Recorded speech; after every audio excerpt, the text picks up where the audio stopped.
Okay. Okay. So the kids that started showing an interest in the situation, tried to use this influence with the state and with the county, becoming frustrated. Basically, they decided to use the power of the Kennedy Foundation, and they came down, literally.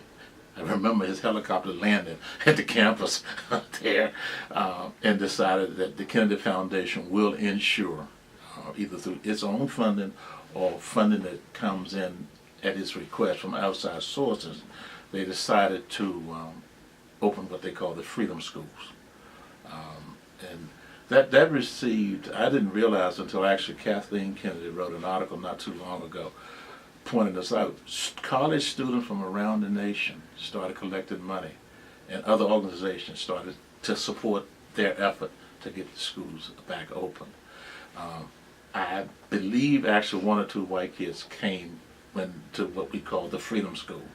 But that prompted then some action. It was a major embarrassment for the state and for the county at this point, because the national network started picking up on it. Cronkite, I remember him coming in doing their interviews, and then we'd rush him home on Sunday evening to see the news, and they would have this report.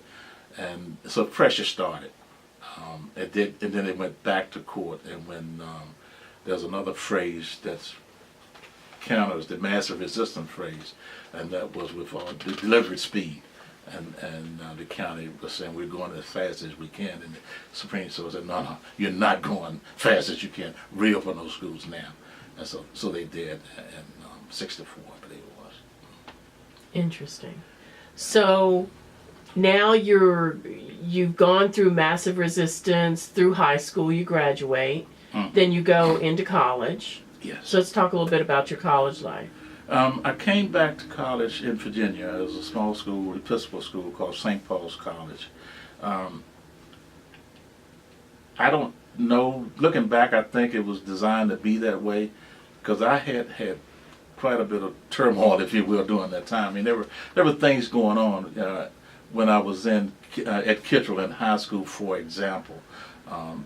The sit-ins had started. We had done some sit-ins in Farmville leading up to showing our protests against the schools. But the sit-in movement really got started with some college kids in North Carolina. And we did our share at Kittrell, because at that point we were so frustrated and fed up with the whole system, not just our local leaders in Prince Edward. So we joined in Henderson, North Carolina, and those places, doing those protests. Then when I went out to Kentucky, it wasn't as obvious, because we were basically in a cocoon. We were basically told don't leave campus because you're not as protected. You're not protected off campus as you are. So there was this lull when I wasn't as active. So I just sort of eased into a college life that was a little calmer. But I kept that burning drive to do something. So while I was at a liberal arts college during the summers, I would come back and we would do our things in Farmville. And I was content doing that, but they started, because my father was so well known and was kind of the go-to person for them and for the black community, they started exerting some pressure on him because of the activities of me. And I was working one summer while I was in college with the son of one of the judges there. And we became pretty good friends. He was away. They were more of a liberal bent, if you will. The judge had a persona he had to present because he was there. But his son had gone, I believe, actually to William and Mary. It was William and Mary. So we had developed a friendship. And he had come to my church one Sunday, just a natural thing. Again, they had taught me how to integrate when I was in Kentucky. So he said, well, come on, go to church with me. So I said, okay. It just never stopped it 1 second. So we drive up and it hit me. I said, Billy, he said, oh, come on. So it was Episcopal Church, St. John's Episcopal Church. We walk in and the church empties. And I said, Billy, listen, no, he said, don't worry about it. Well, then they questioned, and I had converted in college from Baptist to Episcopalian. I had become an acolyte and trying to calm my life down. You Yeah. know? And so it just seemed natural. Oh, Episcopal Church, yeah, I'll go.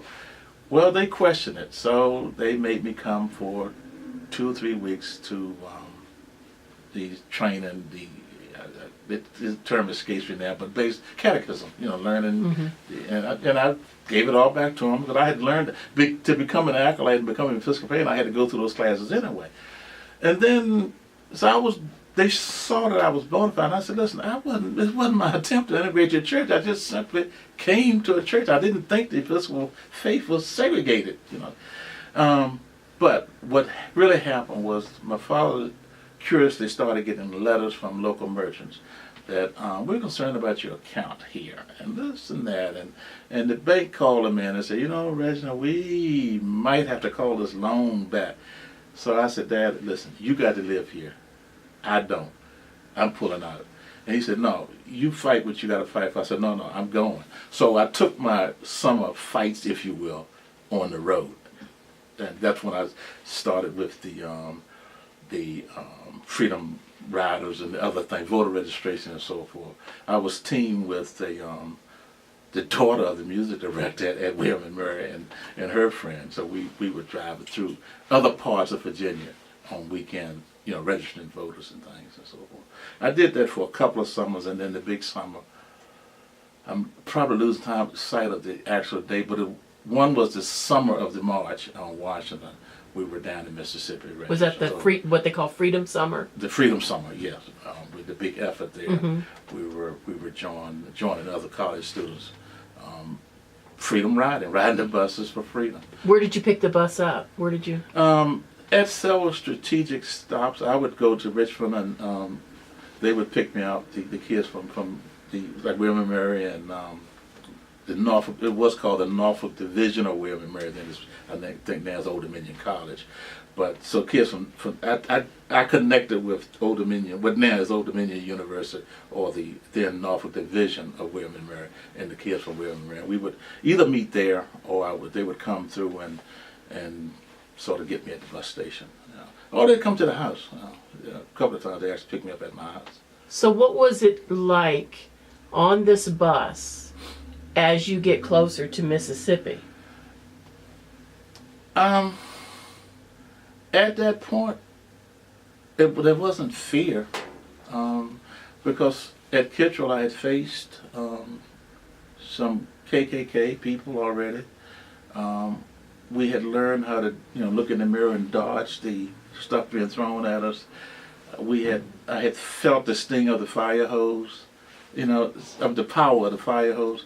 So it really just felt like, let's go, let's get at it. Almost looking back, it's probably like a team going to play a football. I mean, the energy and the adrenaline was let's go do this. And we weren't really going down challenging anybody. We were simply coming to see, John Citizen, and said, are you ready to vote? And here's the importance of why you should vote. And can I help you? Will you go with me down to get registered?